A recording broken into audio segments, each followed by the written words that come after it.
Hi guys, Karen Michelle here. I'm talking to you today about fitness tips to kick off the 2018 new year.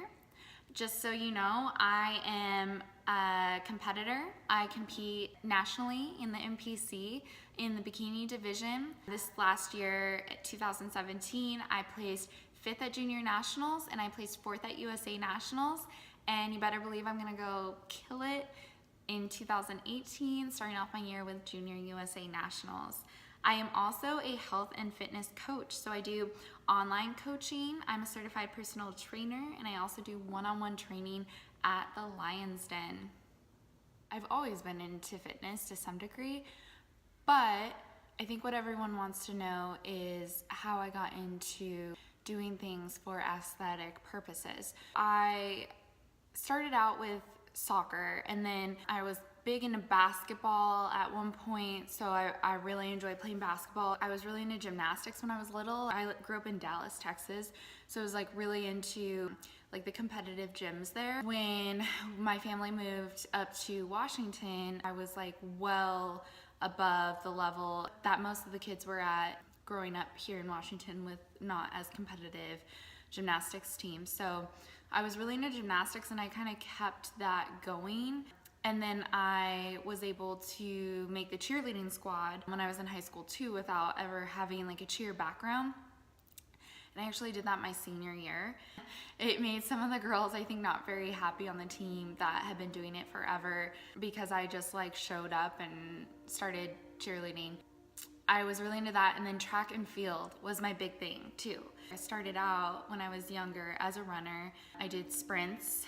I was never in a long distance ever. I don't care. But I did the 100-meter sprint, I did the 100-meter hurdles, and I did the 100-meter relay, so like the 400. And then I also did high jump. So my brothers, specifically my older brother, he was 3 years ahead of me in school, and he's a big guy, like very muscular. So my older brother was into throwing. So he got me out there throwing a discus, and the first time I ever threw one, I like broke the school record because he showed me how to do the form. And then he started getting me in the gym, and we started doing some weightlifting together, and that was really cool because I learned a lot about how building up my strength and my muscles could actually improve my sports performance. So that's kind of how like I ended up doing sports. And I thought about throwing in college. Like I definitely like went to state for throwing the discus, and like I did well and I placed, and I was like, you know, really into it. I think my best throw was like 138 feet, which is pretty good for girls. But anyway, so basically then I decided that I was going to not do any sort of sports in college. And I started off in college just studying engineering. Like that was my main focus. I went to University of Washington in Seattle, and it's a very big campus. Like I want to say it's 40,000 students. And then on top of that, it's like 10,000 faculty. It's a very challenging school. Like it was top 20 for the engineering programs, and I decided to go there because it was in-state and I got a really nice scholarship to go there, but I had to keep my grades up to have my scholarship. And so I made the decision at that time that I was going to focus on my school and I wasn't going to be doing any sports. And I think looking back, because now I have the experience of being married to someone who did play sports in college. My husband played soccer at University of Puget Sound, and he felt like it was the way we feel about doing bodybuilding now with our day-to-day life. So what I mean by that is it adds so much structure to your life. It really does. It adds goals that aren't necessarily grade related. So when you're in the stresses of school and you're focused on getting your homework done, showing up so you can take any pop quizzes that might come up, doing well on them, doing well on your midterms, doing well on your finals, you are so into that world, it's nice to have a little escape. And if that escape is structured and actually is bettering your life and your health and your fitness, I mean, that's amazing.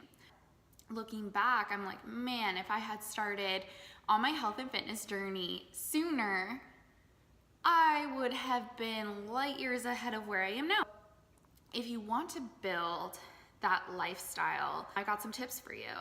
And one of them is just get started. I remember I was friends with this girl I went to high school with, and she had posted, it was like when bikini first came out, the bikini division in the NPC and then the IFBB. She was competing in it, and I never seen anything quite like that before. And I looked at her body, and you know, she'd done well at her show. She went pro, I think within a few shows. I was like, that's what I want to look like. I've been playing sports my whole life.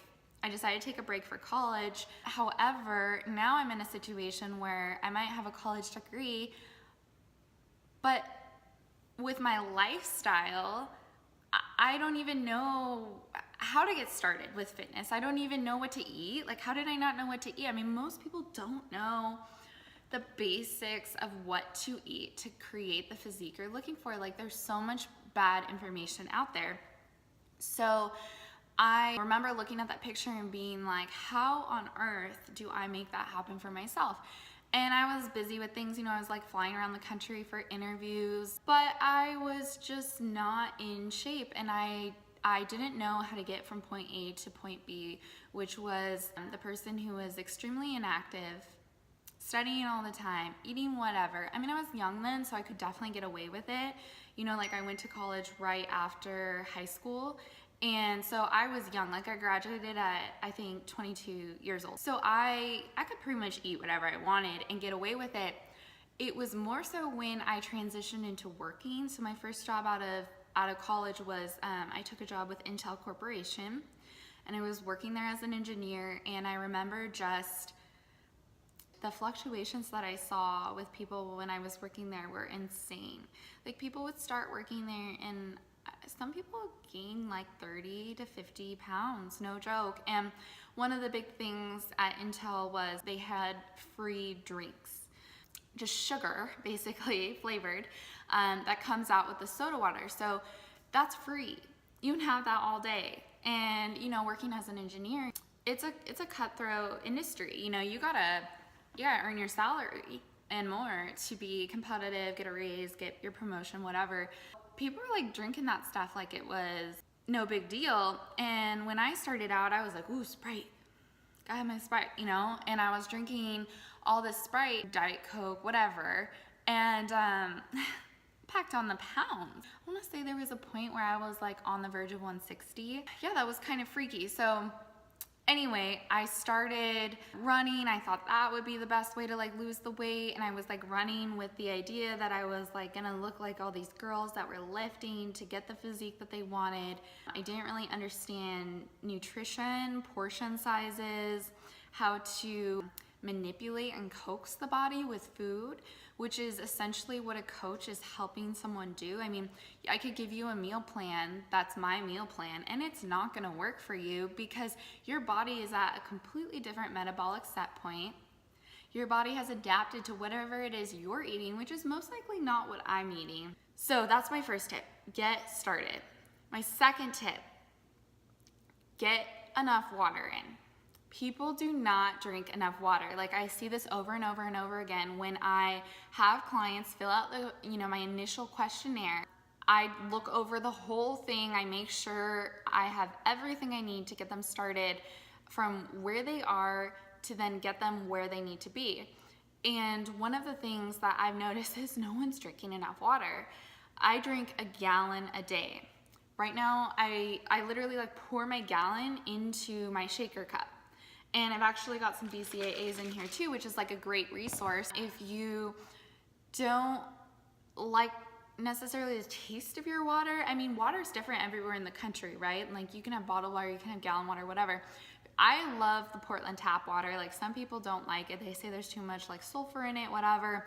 I think it's fine, but honestly, sometimes it's nice to just add a little BCAAs in there. And if you didn't notice, this is BPI Sports, and I actually am sponsored by them. They have amazing BCAA flavors. They have all different kinds of BCAAs.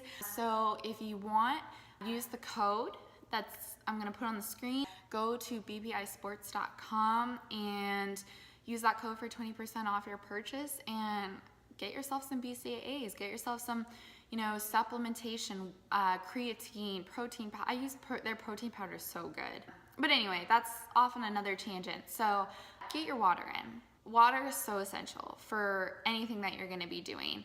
You can go weeks without food and you can survive. You can only go a few days without water. Also, water helps curb hunger.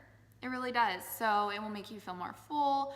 Fiber has the same effect. And that's another thing too with fiber is like if you're eating a bunch of fiber, you really, to avoid like bloat, you need to make sure you get enough water. So water is an essential part of this process. And that is tip number 2. I recommend that you invest in a food scale. I really do. Some people talk about the negative effects of having a food scale and saying that like they feel like they're nitpicky about what they eat and that's disordered eating, and I completely disagree. I think you can take anything too far. But having a food scale, it really takes the uncertainty out of measurements. So I can measure a cup of Honey Bunches of Oats with a protein shake on top. I can measure out that Honey Bunches of Oats using a measuring cup, and I can literally be off by almost a third of the serving size on the box. So what you do is you look at the box and you see how many grams or how many ounces that you need to be in the serving size, and then you just go ahead and you put the whole damn thing on your scale, you tare, and then you pour it out until you get to the point where you have that amount, or you set the thing you're filling on the food scale, you press tare, and then you fill it until you're at the serving size, and that eliminates so much uncertainty. People talk about like when they stop snacking, all of a sudden it's like they see this huge improvement. Well, if you're not measuring your food correctly, you are gonna see a difference. And so that is my 3rd tip for you. Invest in a food scale. I promise you won't regret it. I definitely go out to eat every once in a while. Like that's important for me. For sanity purposes, like food is good. Food is social. Food is emotional. Food is a lot of things to a lot of people. And like to have a healthy relationship with food, I think sometimes you just need to like let things go. I do that like once a week. And in prep, like I don't, because my long-term goal is to get shredded. It's to retain as much muscle as I can to where I look good. It's not always about trying to get as lean as you can get. It's about having the shape that is subjective, by the way, appealing. You're trying to look the best. Okay, so I use a food scale and then I manipulate things to get to where I look my best. No uncertainty about that. So anyway, moving on. Start tracking now. Flexible dieting is the shit. I started off on a meal plan. That can be very restrictive. It's a great starting point. The best coaches are the ones that I think walk you through what the substitutions are that you can make.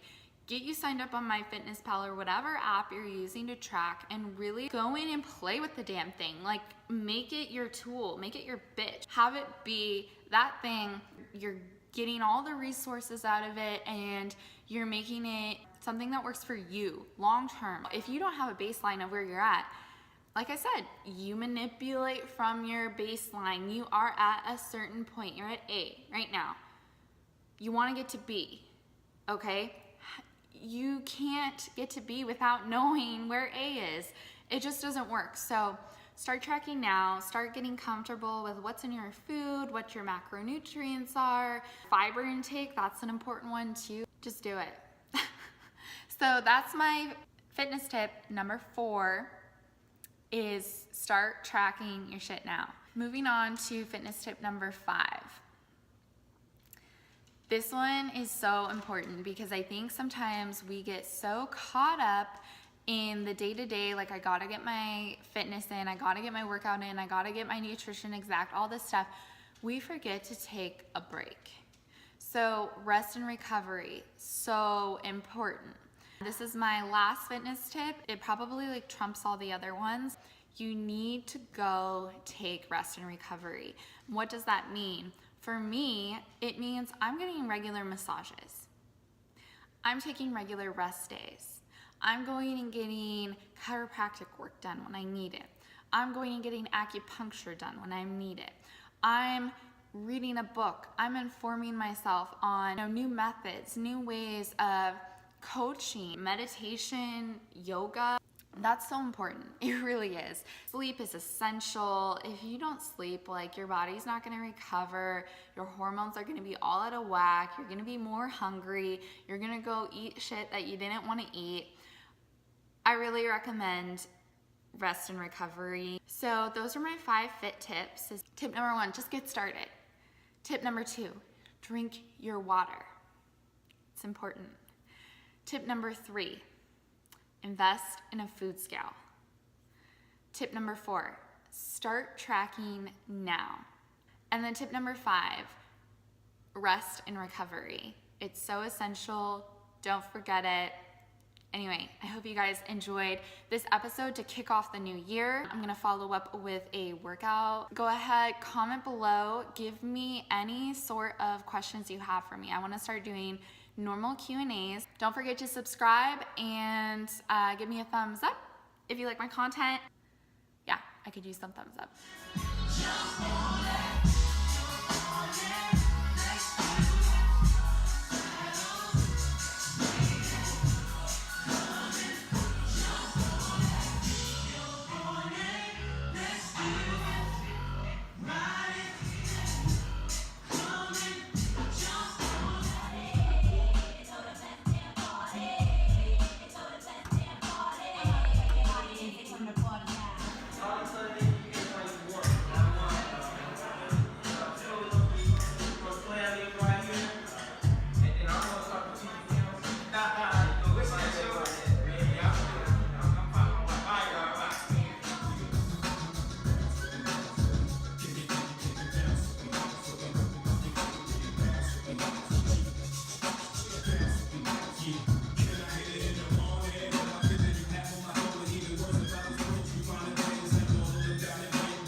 Tonight.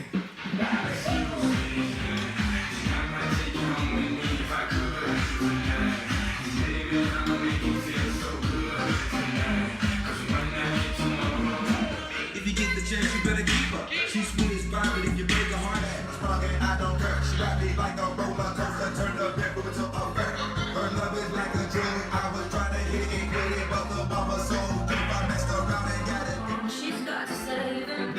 She tells him, oh love, no one's ever gonna hurt you, love. I'm gonna give you all of my life. You're gonna grow and have a good life. I'm gonna do what I got to do. So rock-a-bye, baby, rock-a-bye. I'm gonna rock you.